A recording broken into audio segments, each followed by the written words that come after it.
Aperture priority is a super useful shooting mode for most modern cameras, and it was not something I started with when I very first got going in photography, but I feel like now, knowing what I know, that after you understand the basics of shooting in full manual, it's actually really useful to use aperture priority from there just because it kind of balances the benefits of some of the control of your aperture, which is in many cases one of the things that makes the biggest difference in the overall composition of the image, as well as the functionality that you get from some of the auto features. And it's great for walking around.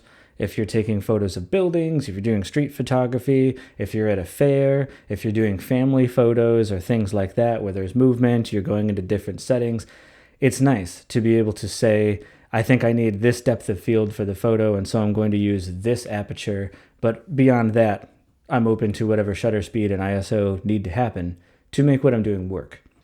But as much as that was recommended to me early on, there's some trial and error that I've had to go through in my own photography over the last few years to really get the most out of aperture priority, and I thought I would do this video today to give some practical tips on a couple of things for beginners so that you can fast track your own progress without having to make as many of those same mistakes. Two big things that I want to cover in this video are using minimum shutter speed and what types of minimum shutter speeds you might want to use for different situations, and exposure compensation.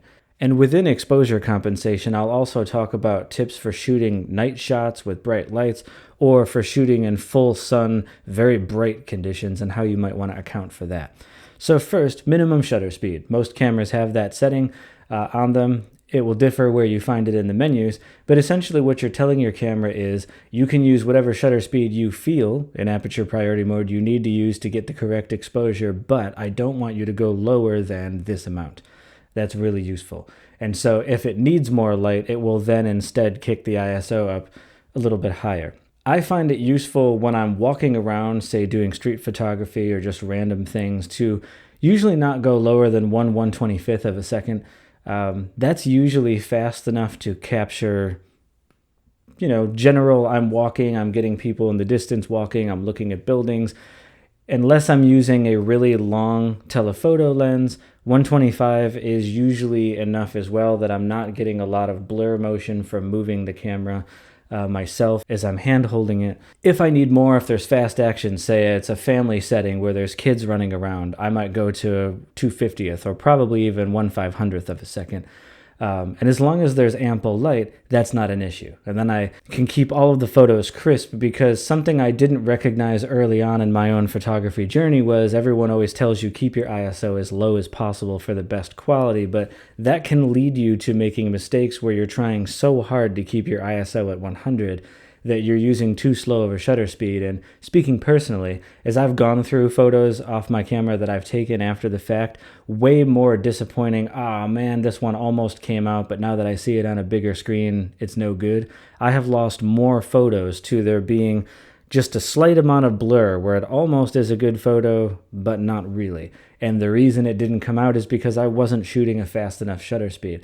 And in retrospect, I would much rather have had a slightly higher ISO, but otherwise had a pin sharp image, that froze the motion effectively. And so understanding that about your minimum shutter speed is useful, just as knowing which situations you can afford to get down. If I'm taking a picture of, say, a sleeping pet or someone who is stationary, you could probably get away with as low as 1/30th of a second hand holding, particularly if you have in-body image stabilization on. But general rule, I like to keep it at about 1/60th.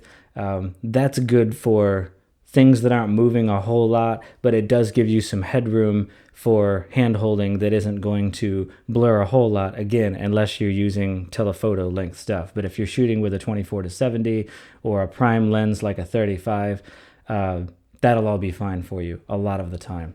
You can use your own judgment, and again, it comes into play a little bit how much light you think you're working with. If I'm walking around outside and there's a fairly good amount of sun, You could just set it up to 1/250th or 1/500th just to know. Then you can just kind of play into depth of field. You might have the headroom where you can go up to a higher f-stop then because your shutter speed is so high. Why should I shoot only f4 if I could go up to f8 and capture a lot more of the scenery and say a pier that I'm looking at a beach or something like that? I can afford it because I have the shutter speed to spare. And so those are some of the choices that you can make when you're thinking about your composition there. The other big one, for me, there's been a lot of trial and error in this, and that's why I wanted to pass it along to you, is using exposure compensation and knowing where to adjust it. So exposure compensation is essentially telling the camera, when you use your light meter to auto-expose this image to whatever you think is the right amount, I'm telling you to go up or down from that point that you think is right. You might use that where you notice the camera is exposing a certain way, but certain parts of the image are being blown out, that you're losing the highlights. And so you might tell it underexpose a half a stop from where it wants to be. And you're still gaining the benefit of it's using its auto shutter speed, it's doing auto ISO for you, but it's making the adjustment of how it exposes based on where you tell it. And it's interesting when I think about shooting night shots or shooting in bright light. Sometimes you actually would lean into the lightness or the darkness in a way that might feel counterintuitive to you to get better photos. One example I give you for shooting night shots, I was walking around downtown a few times getting kind of night street photography, capturing the lit up buildings and things like that. And obviously you have a heck of a lot of contrast in those photos because everything else is very dark, and then you have these really bright lights. A lot of times your camera, when it's in aperture priority mode, will think, oh, well, look at how dark these buildings are. I better really expose high so that I can get detail in the buildings, but then you end up totally blowing out the lights in your photos. And so as much as you might feel like, oh, I need a higher exposure at night, and that makes sense to think that, I have actually found more success in some cases by using the exposure compensation down a full stop, sometimes slightly more, to essentially tell the camera, it's okay that the dark areas are dark. I don't need a ton of detail in those parts of the photo. What I really want you to expose for is the light. And a lot of night shots, if you're getting like lit up buildings or lit up displays, storefronts, things like that, the image will come out looking a heck of a lot more poppy and impactful if you nail exposing for the lights. And they're not blown out. And you can always, if you're shooting in RAW, of course, bring up the shadow detail of some of the other areas a bit, as long as it's not too underexposed.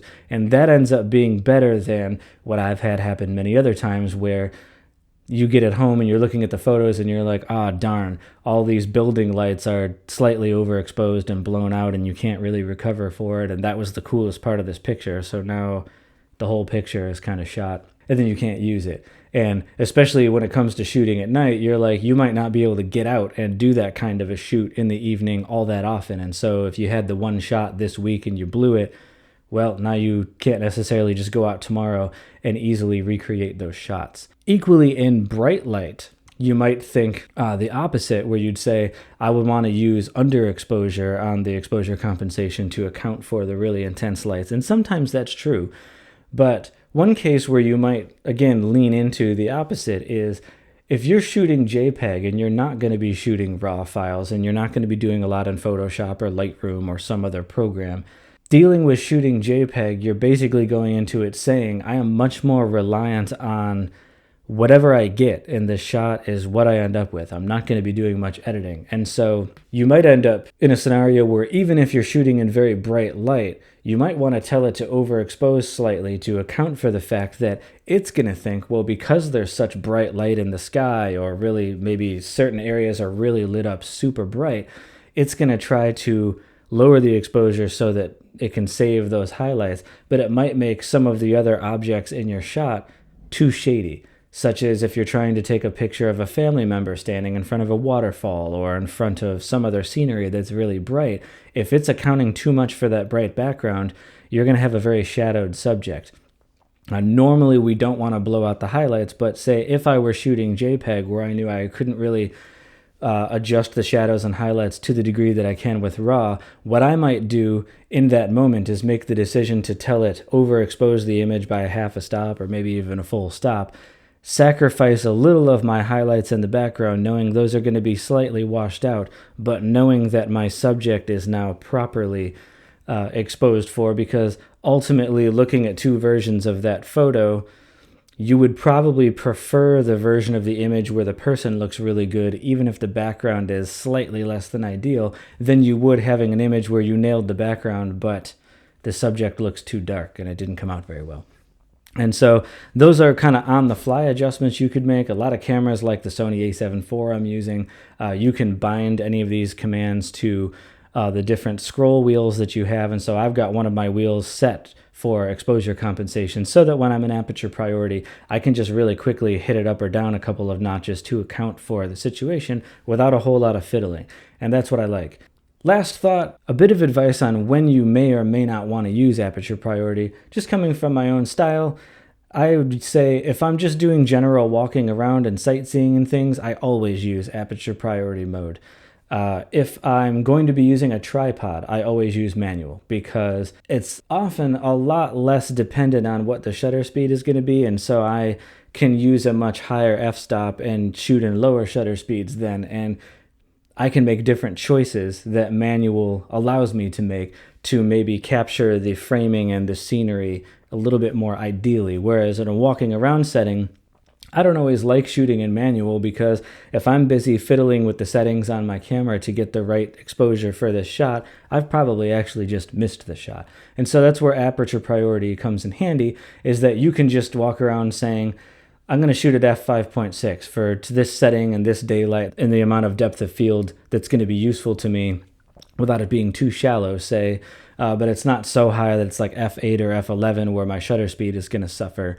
And you might just be able to say, basically set it and forget it. That day, for instance, you might say f4 or f5.6 for all of my shots, and then the camera will figure out the rest. And now I can just be busy focusing on what are cool things around me to take pictures of without having to worry about the camera.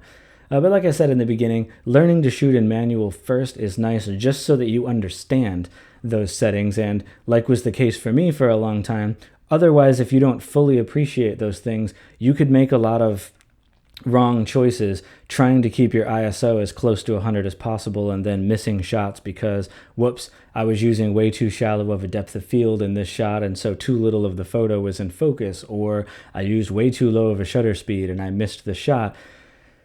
Yeah, shooting at, say, ISO 1000 or 2500, it may not be preferable to some people, but personally, I would much rather shoot a photo with an ISO of 2500 that might have a little bit of grain to it that I could probably largely remove in Lightroom anyway.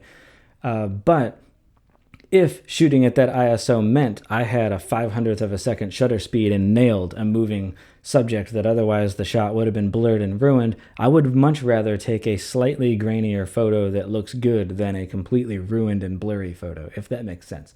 So I hope that's helpful for you guys. These are things that hung me up a lot in the beginning as I started doing photography. I hope that's useful for you guys as you start doing aperture priority.